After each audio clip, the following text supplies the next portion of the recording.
तर हे बघा, ही साडी आहे की नाही माझ्याकडे पिको फॉलसाठी आलेली आहे. खरं तर मी साध्या मशीनवरच इथं फॉल लावलेला आहे. आता आपण हातशिलाई फक्त करणार आहोत. तर हातशिलाई करण्याची एकदम सोपी पद्धत आहे. ती म्हणजे बघा, असं मशीनचा जो टेबल आहे की नाही त्याच्यावरती ठेवायचा आणि जी बाकीची साडी आहे ना ती पूर्णपणे अशी मोकळी सोडून द्यायची आणि जिकडून आपण सुरुवात करतो ना तिथं थोडंसं वेट ठेवून थोडंसं ताण काढून घ्यायचं, म्हणजे थोडीशी वळून व्यवस्थित साडी ही करायची. त्यामुळे काय होतं, झोळ वगैरे येत नाही आणि जशी नेहमीप्रमाणे आपण हातशिलाई करतो तशी करायची. तर ही साडी खूप छान आहे, मला तर खूप आवडली आहे.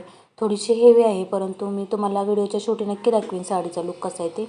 तर हे बघा, अशा पद्धतीनं आपण इथं हातशिलाई करून घ्यायची. त्यामुळे काय होतं, झोळ वगैरे काही येत नाही आणि एकदम छान अशी हातशिलाई आणि आपला फॉलसुद्धा व्यवस्थित असा काय होतो बसतो. तर ह्याच्यावर मी इस्त्री फिरवणार होती, परंतु ह्याला खडे असल्यामुळे इस्त्री फिरवलेली नाही. तर हे बघा, साडीचा लुक शेवटी तुम्ही बघू शकताय. बघा किती छान साडी आहे, पूर्ण खड्याचं वर्क आहे, पूर्ण म्हणजे पूर्ण पदराला सुद्धा पाहिजे एवढं छान